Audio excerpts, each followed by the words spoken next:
reveal the truth.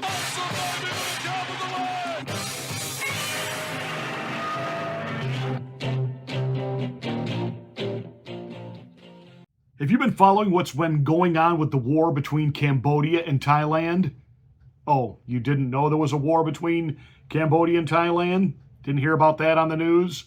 Too much coverage of Stephen Colbert and all the late night comedians running to his rescue because he got fired, man.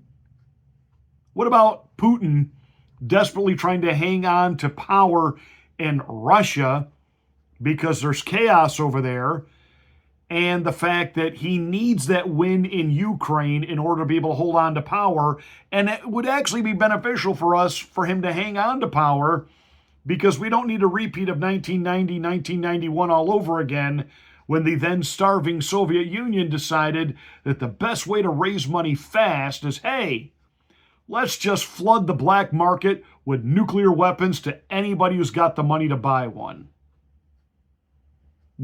Didn't hear about that either.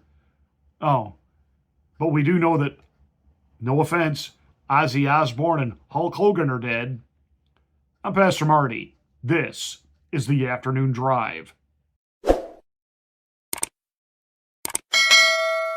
know, the stories that get covered endlessly, breathlessly by the American media, most of it is designed not to inform you, but to distract you, to occupy your mind, to get you upset about things that you really don't have to get upset about. The fact that there were protesters out in front of the studios in New York City, the former Ed Sullivan Theater, protesting that Stephen Colbert's been canceled. Well, he's on the air till May of next year. Hey, Stephen, here's a thought.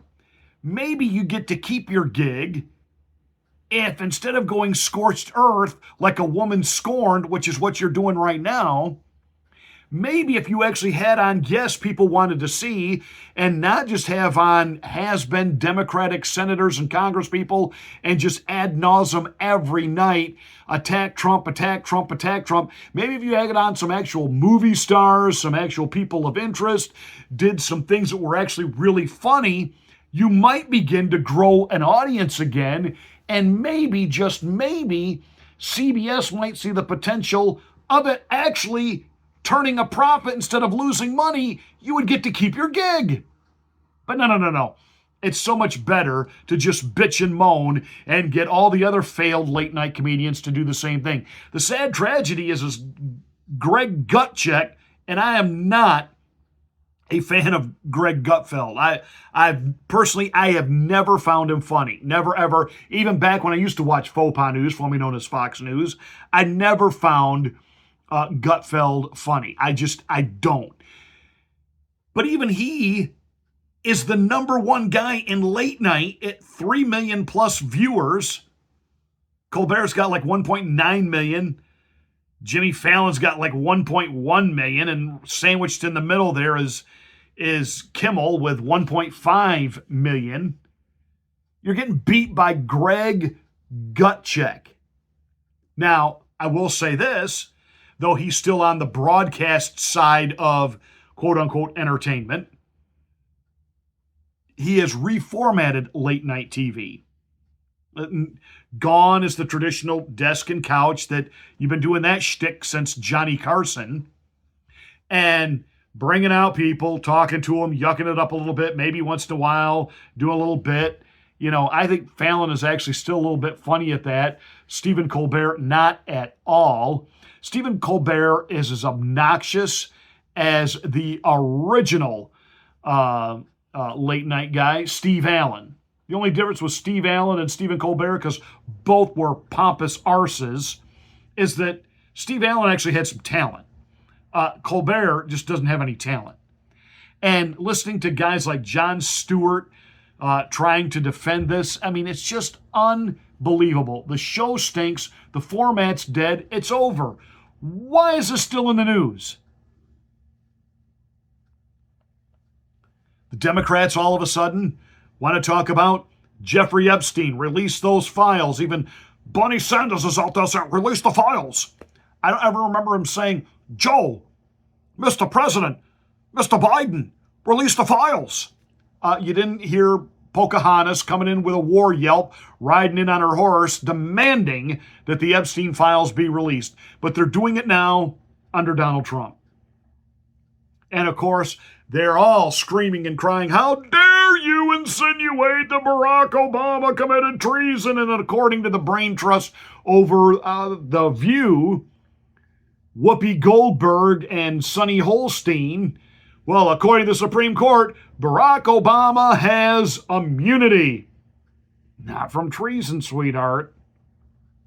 By the way, don't we all just kind of know, yeah, we know that Hillary Rodham Clinton paid for the Steele dossier and fictitiously put that out. We know that. But when Barack Obama learned about it, I think he saw it as the way he was going to take it next level. Rather than just being this October surprise, he was like, no. We're going to take that Steele dossier now that Trump's been elected, and we're going to make this an entire thing that the entire intel agencies are going to get behind and promote and push, that this president is in office because Russia put him there and he's in collusion and he's compromised. All of that's been debunked by the Mueller report. What we didn't have was the direct Obama connection. Why is it that none of the reporters that won Pulitzers and all kinds of recognition and awards, and every day for years we were told endlessly, breathlessly, that the walls are closing in on Donald Trump and he's a threat to democracy, blah, blah, blah, blah, blah, blah, blah. Who's the threat to democracy? Oh, that would be Barack Obama and the Democrats. And we all know that. We also know in the back of our minds probably nobody is going to jail.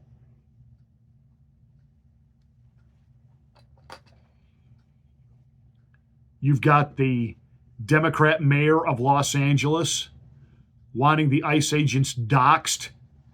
When she was said, what about the threat to their family? She said, well, their families don't live in Los Angeles. Is she really that colossally stupid? I mean, is she really that big of a moron that she doesn't understand that doesn't matter where the ICE agents' families live, there are crazos all over the country who will take it upon themselves to rid the land of these fascists that are taking wonderful Americans and sending them back to non-American countries from where they came from.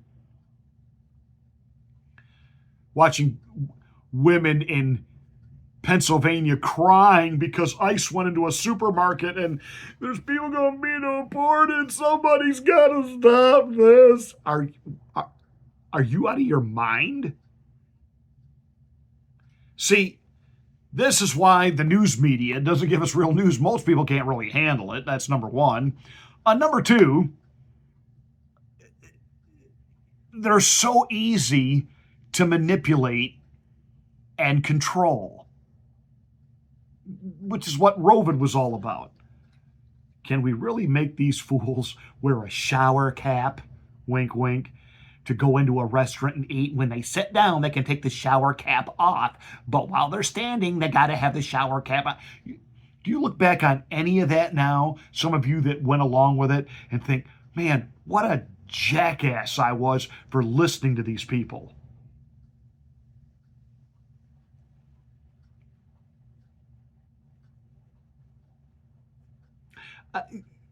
Some of you are already kind of figuring out, well, Pastor Marty, what's your point to this today? The point is,